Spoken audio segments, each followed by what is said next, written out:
afternoon, folks. It's Eric Erickson. These are your 4 things to know this afternoon. We'll cut through the noise and get to the heart of the news. And yes, tell you the rest of the story here. Let's dive in. First up, Israel and Iran. The world's attention remains fixed on the Middle East, where Israel and Iran have spent the last week trading blows in a conflict that's as much about survival as it is strategy. As of today, both sides have escalated their attacks. Now let's review. Israel has launched more than 60 airstrikes into Iran, targeting missile manufacturing sites and the headquarters of Iran's Organization of Defensive Innovation and Research, an agency the U.S. has previously linked to nuclear weapons development. Iran, for its part, has fired over 450 missiles and 1,000 drones at Israel. Most have been intercepted, but the toll is mounting. There are at least 657 dead in Iran, though mostly military figures, 24 in Israel, mostly civilians, thousands of wounded on both sides. Today in Geneva, Switzerland, diplomatic efforts between the UK, the EU, and Iran have failed. The United States has insisted Iran give up its nuclear program. Iran has refused and has walked out of the talks just a short time ago. The rhetoric is heating up as well. Israeli Prime Minister Netanyahu and Defense Minister Israel Katz have openly discussed the possibility of targeting the supreme leader, Ayatollah Khamenei, arguing that his death would end the conflict, not escalate it. President Trump, meanwhile, has dismissed Israeli proponents to assassinate Khamenei for now, calling him an easy target, but saying the United States is not going down that path, at least not yet. While all of this is happening, we need to keep in perspective here, and just to answer Tucker Carlson, Iran is a nation of over 90 million people with a patchwork of ethnic and religious groups and a long history of separatist movements. If the regime in Tehran collapses, it's not just a new government we'd be dealing with.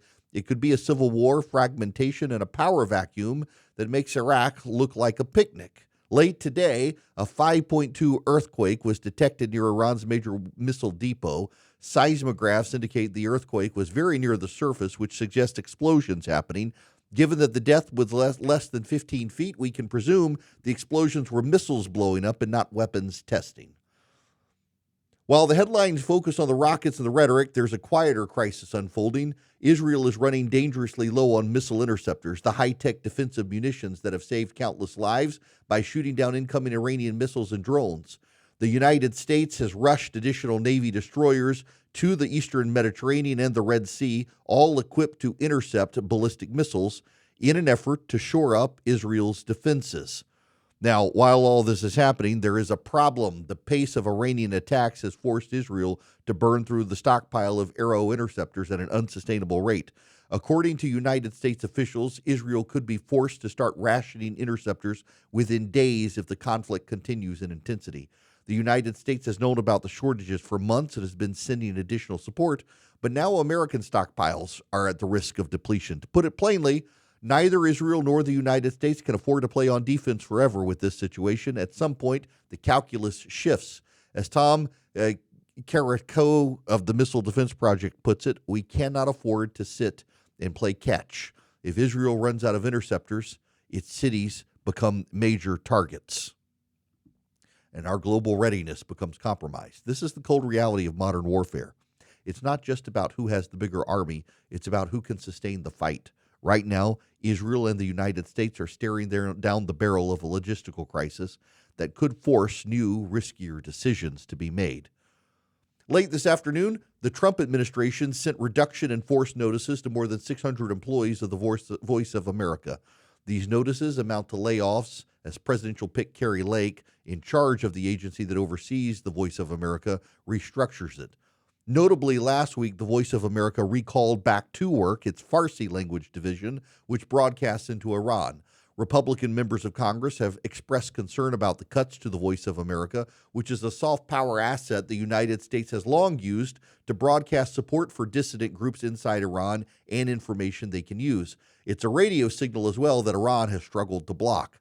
The new cuts do not seem to affect the Farsi division, which has just been recalled to work, but the extent to who was cut and how long they'll be cut, if not permanent, has not been made clear. Congress is starting to ask questions this afternoon as word breaks of the layoffs. Finally, a story that hits closer to home for American businesses and consumers.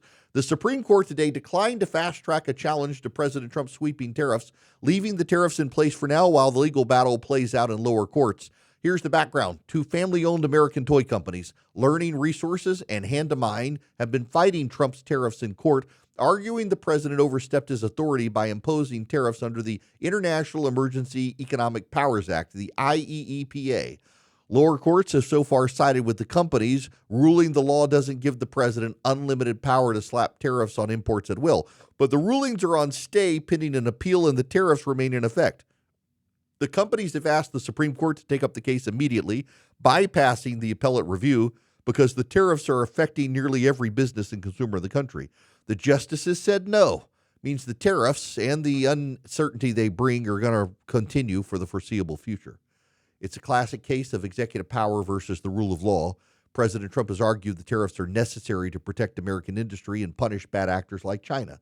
Critics say the constant back and forth on tariffs create chaos for businesses, raising prices for consumers, and it undermines the very economic stability the tariffs are supposed to protect.